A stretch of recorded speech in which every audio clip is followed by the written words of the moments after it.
Maniac Magee. If Thanksgiving was wonderful, Christmas was paradise. By now, Grayson had officially moved out of the Y and into 101 Bandshell Boulevard.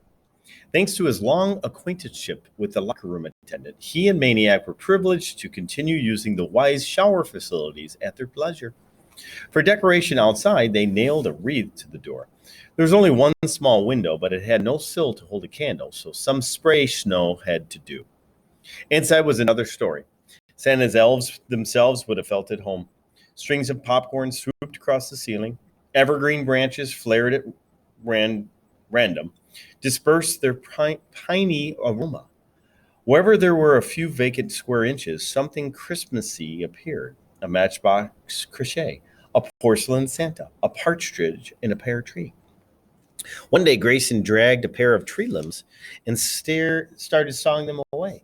When he was finished, a wooden reindeer stood in the room, big enough for Maniac to ride. Of course, the tree got the most attention of all. By the time the two of them finished trimming, their tree trimming instincts having languished for so many Christmases, hardly a pine needle would be seen under the tinsel and balls of whatnot. In fact, though they were delighted with their effort, the urge to trim was still full upon them. One room was simply too small to hold the spirit bursting, so they went outside and crossed the creek and trampled the woods until they came to a fine, proper evergreen. And there, the footstep muffled by the carpet of pine needles, their every breath and whispered word arrayed in frosty white. They trimmed their second tree. The time the ornaments were nature's brilliant red and yellow necklaces of bittersweet, pungent pine cones, wine-red clusters of sumac berries, abandoned bird-bodied boats of milkweed, delicate thumb-sized goblets of Queen Anne's lace. Chapter 31. See it there? It was still dark when Maniac awoke on Christmas morning. Within an hour or two, the holiday would come bounding down the stairs and squealing around the tinseled trees of Two Mills. But for the moment, Christmas bided its time outside, a purer presence. Maniac shook Grayson awake, but stayed the old man's hand when reached to turn on the light. They bundled themselves and ventured out into the silent night. Maniac carried a paper bag. Snow had fallen several days before. In much of the town, it had never been plowed, shoveled, and slushed away. But in the park along the creek, the woods, the playing fields, the playground, it still laid undisturbed, save for the tracks of rabbits and squirrels. Beyond the tall pines, stars glittered like snowflakes, reluctant to fall. They visited their tree. They stood silently just to be near it, letting the magic of it drift above them. In the pine-matched moonlit, the Queen Anne's goblets looked for all the world like filigreed silver. They walked the creeked woods all the way to the zoo, meandering wordlessly throughout the snowy enchantment. As if by design, they both stopped at the same spot. Above the half-submerged, rooty clump of a fallen tree, somewhere under there they knew was the den of a family of muskrats. The old man laid a pine branch at the doorway. Maniac whispered, "Merry Christmas." They visited the animals at the zoo, at least the outdoor ones, wishing them a happy holiday. The ducks seemed particularly pleased to see them. By the time they came to the buffalo pen, dawn was showing through the trees. Before the old man finished saying, "Want a boost?" Maniac was up over the fence. If Mother Buffalo was glad to see the fence-hopping human again, she didn't show it. But Baby came trotting on over, and the two of them had a warm reunion. Before leaving, Maniac reached into the paper bag and brought out a present. "For you," he said. It was a scarf, or rather 3 scarves tied together. He wrapped them around Baby's neck. "Next year, I'll get you stockings for your horns," he grinned, "if you have them by then." A final nuzzle, and he was back over the fence. They headed back home as the town awoke. Breakfast was eggnog and hot tea and cookies and carols and colored lights and love. As in all happy Christmas homes, the gifts were under the tree. Maniac gave Grayson a pair of gloves and a woolen cap and a book. The book did not appear to be as sturdy as the others lying around. The cover was blue construction paper, and the spine, instead of being bound, was stapled. The text was hand-lettered, and the pictures were stick figures. The title was "The Man Who Struck Out Willie Mays." The author's name which Grayson read aloud with some difficulty, was Jeffrey L. Magee.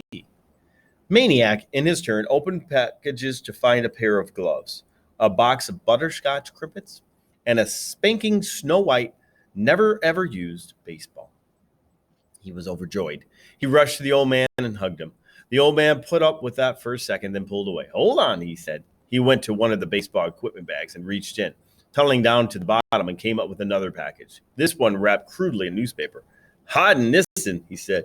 "Didn't know if you're the kind of kid to go sneaking around." Maniac tore it open and gaping helplessly when he saw it. To anyone else, it was a ratty old scrap of leather barely recognized as a baseball glove fit for the garbage can. But Maniac knew at once this was Grayson's, the one he had played with all those years in the minors. It was limp, flat, and pocket long since gone. Slowly, timidly, as though entering a shrine, the boy's fingers crept into it. Flecks curled the cracked leather, brought it back to shape to life. He laid the new ball in the palm, pressed glove and ball together, and the glove remembered and gave way and made a pocket for the ball. The boy could not take his eye off the glove. The old man could not take his eyes off the boy. The record player finished the Christmas polka and clicked off for a long time, and there was silence. 5 days later, the old man was dead. Holy cow. I got to read another one. Chapter 32. Most mornings, Grayson would be the first one out of bed.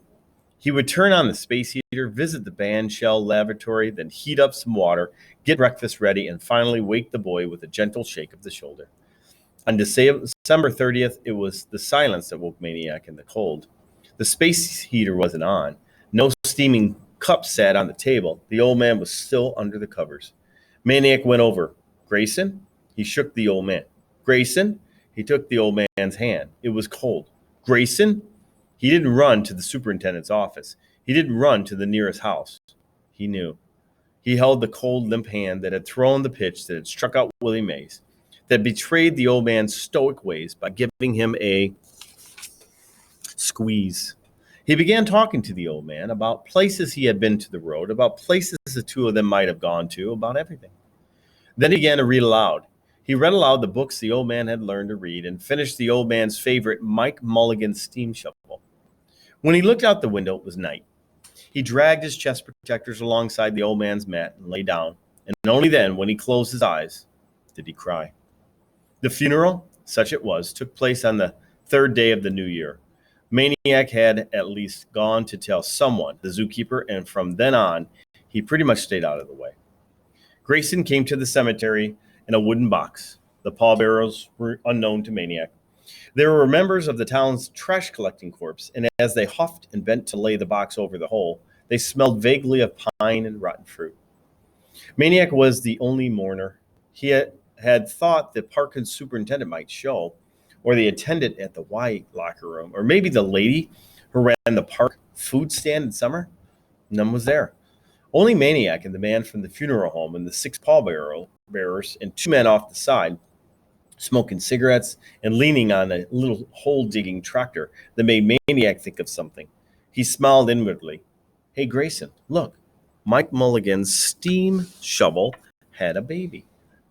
High above, a silver plane crossed the sky, silent as a spider. A voice startled Maniac. "When's he coming?" It was one of the pallbearers. The man from the funeral home pushed down the top of his black leather glove to expose his watch. "Should be here now. Should have been here 5 minutes ago." "How long are we going to wait?" The funeral man shrugged. All but one of the pallbearers lit up a cigarette. Maniac wished he hadn't come. This event had nothing to do with the man who once lived in the body of the wooden box. "I'm freezing my cojones off," a pallbearer announced. "Me too," he said. "Hey, y'all know?" called one of the gravediggers. "We ain't waiting all day to fill in that hole." Everyone looked at the man of the long black coat. He looked again at his watch. "Traffic, probably." "The minister?" thought Maniac. "That's who we're waiting for." A pallbearer walked over to the funeral man. "We hauled the stiff here. Ain't that enough?" "They only give us an hour." Another pallbearer chimed in. "Let's go get some donuts. Hot coffee, baby." Loud clanks. A gravedigger was striking the baby steam shovel with a spade. The funeral man sighed. He pulled out his own cigarette, lit it from the glowing tip of the pallbearers. "Give it 2 more minutes, then we'll see." Maniac waited for one of those minutes, searching the horizon for signs of a minister. Whatever was going to happen at the end of the next minute, he didn't want to see it, so he ran. "Hey, kid," they said. "Yo, kid." But he was running, which brings us to part 3. It's kind of sad.